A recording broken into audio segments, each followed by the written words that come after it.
Could you clarify something for me, please? Yes. You have told me before that I need to be quiet and meditate, and I try Not all the that. time, just sometimes. Well, just once a day for 15 or 20 minutes. Okay. Could you clarify, because I've heard you say, as I've listened to things on YouTube, that the gratitude or appreciation is actually a higher vibration than meditation because there's more momentum in it. Say that all again, that was twisted. Say what you just said. Because what we say is appreciation is a higher vibration than gratitude. Because in appreciation, there's no awareness of what you've overcome. In gratitude, I'm grateful that I no longer can't pay my bills. It doesn't have to be that way, but often when you're grateful that this is no longer in your life. Where appreciation is a higher vibration because it contains less resistance. Meditation is resistance free also. What we've said is we would rather see you in appreciation than in meditation, because in appreciation you are alert and in the active mode of being able to receive an impulse or an idea, where in meditation you've quieted your mind enough that even though an idea comes, it comes with less momentum. Let's clarify that. This is really good. Let's say that you've been focused upon something and it's something that doesn't feel good, and you've got a lot of momentum going. You've been talking to people about it and there's quite a bit of momentum going about it, and you'd like to have different thoughts about it. You'd like to feel differently about it, but it's difficult for you to do that because you've activated so much about what you don't want that there's a lot of momentum about what you don't want. So when you think about this subject, you get what you've been thinking about, and so the momentum just gets more and more and more. You're following us? So then let's say that you decide that you will meditate, and so the next morning when you awaken, before all this momentum has really gotten strong, you sit and you manage to quiet your mind. You focus upon a sound in the room, maybe the air conditioner, it doesn't matter what it is, but you focus upon something that isn't very interesting but that does hold your attention, and you manage to quiet your mind so that you feel that detachment that our friend was talking about earlier. And in the process of that, since there's no thought active, then there's no resistant thought active, and your vibration rises. Well, as your vibration rises, now you have access to pure positive thoughts. But there's not much momentum about these positive thoughts because you have quieted your mind. You've slowed your mind so that you're not in vibrational sync with what you don't want, but you're not in a place where you could really receive something like we're delivering to Esther right now. You're not up to speed with it. There's no resistance. Hear this, it's new.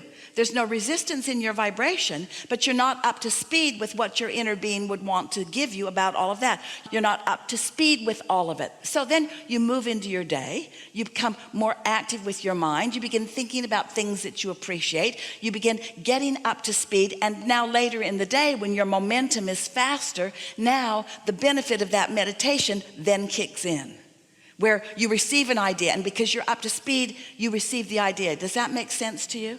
So we're talking about two things. We're talking about the tuning, which is resistance or not resistance, and then we're talking about staying there long enough that there is momentum. Momentum and law of attraction are the same word, really, because what you focus upon is going to garner more and more and more momentum. So then is meditation necessary, that quiet meditation necessary in addition to appreciation? Because I feel like I regularly go into a mode of appreciation, and because then that is such a high... We would say yes for this reason. Okay. For this reason, and maybe only for this reason. Because now, if you've been listening to us for a while, you are at the place of trying to figure out for yourself what receptive mode you're in. And we've watched Esther now. Esther's been flowing with us for a long time, and she is often in a state of appreciation.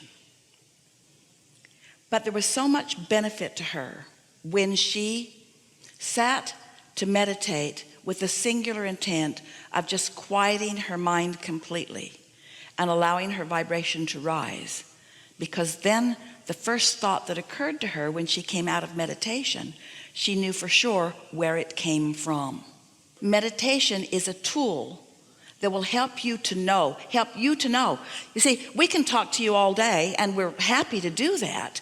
And we can tell you what we know, but until you have had the experience where you have sat to meditate on purpose, it usually takes a few days for you to really know you've accomplished it. And you've quieted your mind, and you know you did because you felt detached. You couldn't tell your nose from your toe. You know that you were in a state of detachment. And you didn't try to think thoughts, no thoughts came to you. You were just in a state of detachment. And then you came out of your meditation, and within a few seconds or maybe a minute or two of coming back into your focus, you got a really loud, clear idea about something. And you know for sure where that idea came from. And unless you have meditated, you don't know. Because you translate the ideas through your own thought process, through your own words, through your own vocabulary. How do you know what the source of what you're receiving is? It could be the spin-off of man's conscious thought, or it could be the momentum from what you've been worrying about for a few days relative to some problem. You see? The only way that you can know for sure that that idea was a source offered idea is if it comes to you from a state of quieted mind. Now, once you get that and you feel the content of it and you relate to the vibration of it and you feel the resonance of it, then yes, you can get there in the middle of anything. You'll even get good at having a negative thought and just easily letting it go and feeling the solution coming. In other words, we're not saying that you always need to meditate to stop the evil thoughts from flowing. That's not the point that we're making. We want you to be in control. You can listen to others talk about their experience. You can listen to us talking about the laws of the universe. You can listen to us talking about you relative to the laws of the universe. You can listen to the examples that we offer about Esther and others about the laws of the universe. But until you have personally had the experience of quieting your own mind and then receiving a thought and then experiencing the benefit of watching that idea that came to you evolving and translating into the solution that you've been asking for, then these are just so many words, like so many other words that you've heard in so many places, you see. Words don't teach, it's only life experience that teaches.